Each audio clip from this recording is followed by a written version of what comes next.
If your child is an empath, this training is going to help you to know how to teach them about the aspects of being an empath. Watch closely as I go through very important steps to help them build their confidence.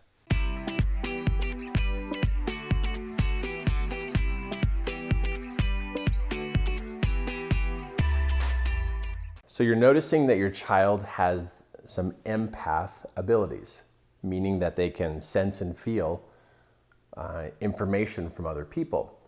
Well, a child could see this as kind of scary, weird, different, awkward, and they don't know how to manage this.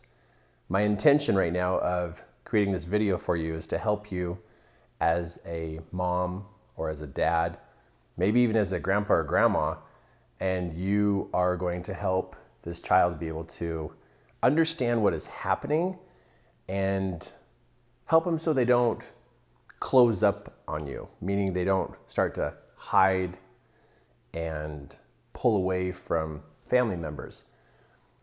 No reason for them to go through that. So in the short amount of time I have, I'm going to give you some suggestions of what you can do to be able to help them, and so that the child could learn better of what it is, of what's going on, and what they can do about it as a young child. Now, as you can see here, one of the beginning steps is to be sure you're open in a conversation with this child.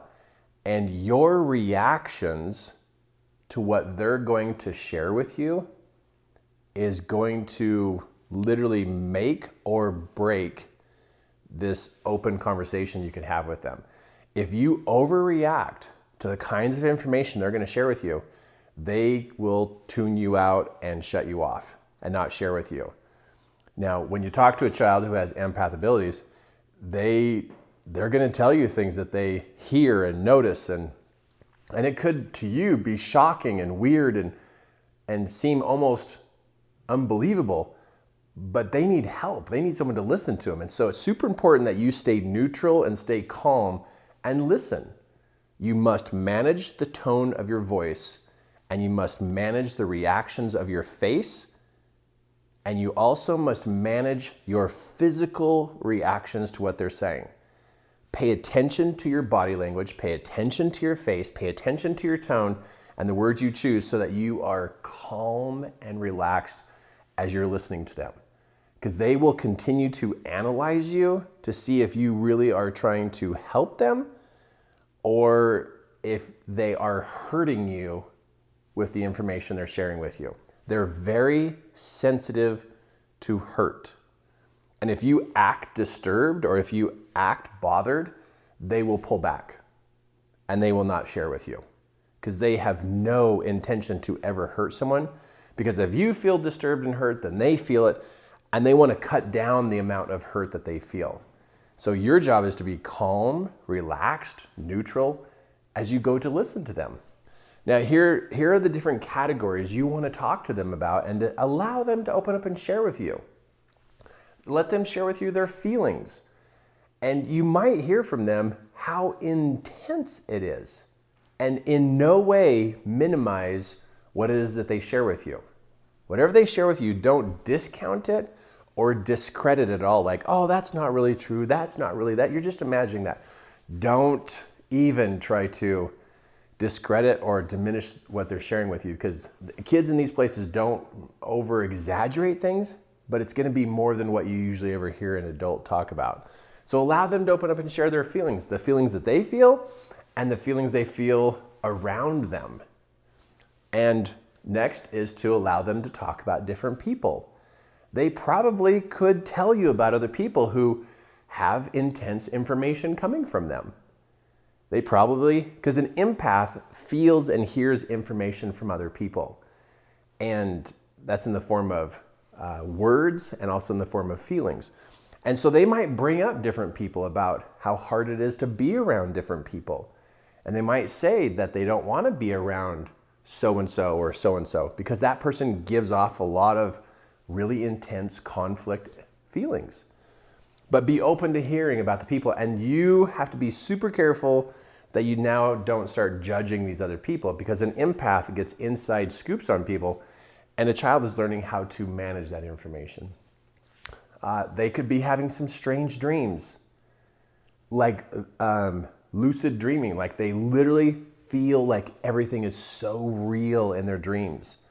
They're probably going to tell you that they feel like they go places and that they're in different stories where they are like, wow, I'm in a dream, but this is really happening. You may hear them share some very, very crazy types of scenarios in dreams. Don't try to fix their dreams. Don't try to analyze their dreams.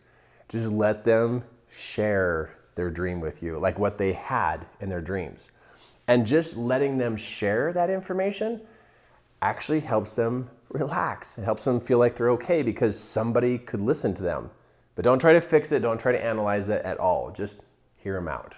And then the last one, they're going to have a difficult time managing their thoughts, meaning they're going to have things come into their head that they don't know where this information is coming from. They don't know why they're thinking the thoughts that they're thinking. And some of the thoughts are going to be like, what is happening inside my head? And they're probably going to want to share this with you. But just know these are the 4 main categories that they're probably wrestling with. And they need someone to listen to them. And again, you are not fixing anything. Just the fact that you're willing to listen and stay neutral just helps them. Because an empath that gets a bunch of information coming into them, they need some place to let it come out and to talk to someone. And you be the one that can help them. You be the one that can help them by just listening. It really helps them.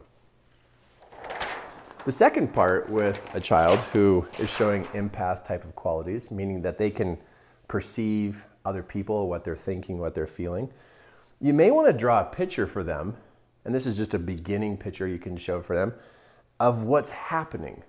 That every person has a personal space, and people give off information, and as information is given off from other people, an empath, that information comes in and literally they feel it inside their body. Not just only on the outside, but they can think the very thoughts that some people can give off.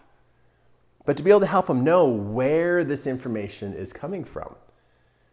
You can also help the child understand that if they can see this circle right here, that to help to keep them safe and protected, you can tell them that they can begin to imagine that they can put a protective barrier around them to be able to help protect them that harmful things don't get in to hurt them.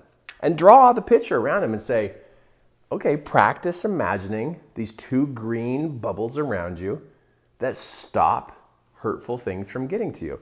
An empath can create this in their mind, and it can help hold the information people are giving off out here on the edge so it doesn't get in and take them over.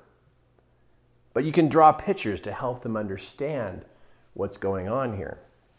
Now, the true intention of an empath is to hear this information, process the information, and help the person if the person is ready to be helped. That's what empaths really can do good at, is they can help people solve problems, help them find their direction in their life. But a child, having lots of other people's information come into them, that can overwhelm them. So draw them a picture so that they can begin to imagine how this is happening and what's working, and help them imagine these extra lines around here so that they don't feel like they just always have to have that information come in. And too much information that comes in could cause them to feel like they are literally drowning in it. When an empath feels like they are starting to drown in it, they withdraw from people. They'll get away from people. They'll when the family's all gathered together, they'll walk away from the family and go sit in their bedroom. If they go to school, when they come home, they don't even want to be around the family. They just want to sit in their room all by themselves. And because they're trying to get all this information out of them so that they can go back to literally breathing and feeling calm again. So the more information that comes from people, it comes in and it stacks up until it feels like that they can't breathe, or they feel like they're drowning. So if they leave and they go sit in their room, there's nothing wrong with them. It's their way of balancing and giving themselves time to get away from people so that this information can begin to leave them, and so that they can feel like they're okay. Wow, I hope this is making sense to you. And so a child may withdraw. They may not want to talk to anybody. They may not want to talk to you when they are full, when they're totally full. They probably don't even want to talk about it, but if they go be by themselves for a little while, then you approach them to find out how they're doing. Then they most likely will talk to you. But you can draw a picture to help them understand that what's happening to them is information from other people. Now, this will help them a lot. Help your child build an identity binder. Like, get a 3-ring binder. In the front, you open up the binder and put sheet protectors in it. Inside that first sheet protector, put a picture of them so that they can see themselves, and it can remind them of who they are. Because back here, what happens is all this information from adults and people around them, all that information comes in, and that information can all get in their head, and they actually can start to lose their self-image.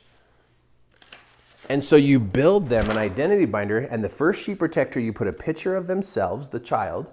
Then the next sheet protector, you put a picture of their family. And then the sheet protectors after that, you put pictures or samples of things that are their favorite things. So that literally when they open up this binder, it's helping them become nice and grounded and centered, to remember who they are. Because as they're trying to sort other people's information in their head and their heart, this binder will help them stay very centered on who they are, which will help keep their confidence at a nice high level. The last one here, this right here, I kind of put this in the wrong spot. The story of themselves needs to go right here. So let me correct that. Have you help them and write a fun story about who they are and what they can do in life. About their favorite things of life, what their abilities are, what their favorite color is, what their favorite movie is, their favorite music. But write a story about them, very easy to read, very simple to read, and put that story actually right here between the picture of self and picture of the family.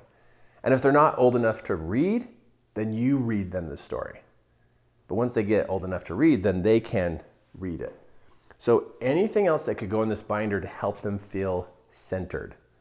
The last thing I would suggest, not the last thing in the binder, but an additional thing you could put in this binder that could help them, is to literally draw a picture, or you could put a picture of them right here, and on the inside of this circle right here, you could put all the different things that they love. You could put the name of their brothers and sisters, their favorite dessert, all the things that they love. You could write the descriptions inside this picture, and you could put the picture right here, but have this big blue circle around it so that they can literally see that they are surrounded by good things. This will help them calibrate.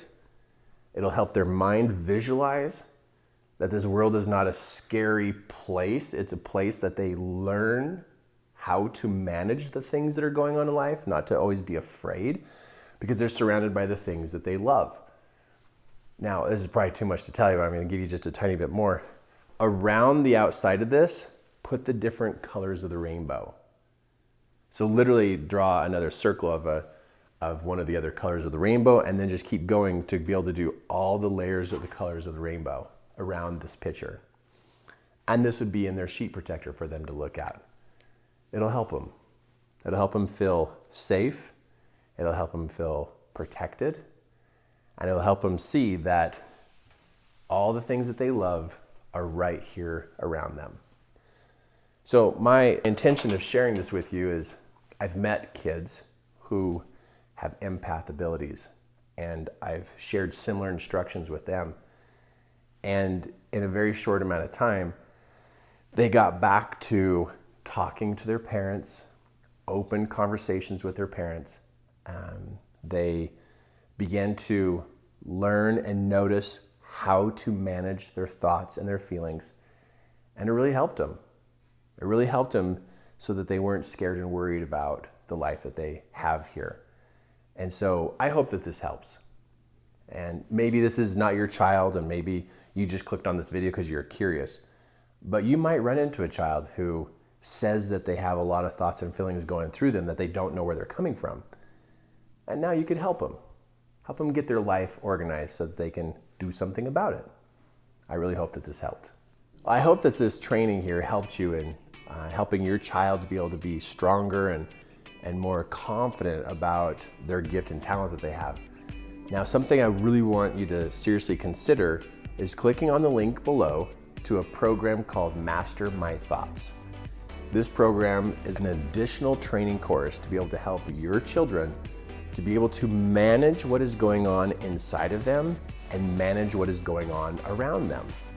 But it's an incredible course with a series of videos that will really help your children to be able to master their thoughts. Go ahead and click on the link, and before you go, click subscribe. And be ready for the next training video that I have to send to you. And all this is of great timing, great information for you and your family.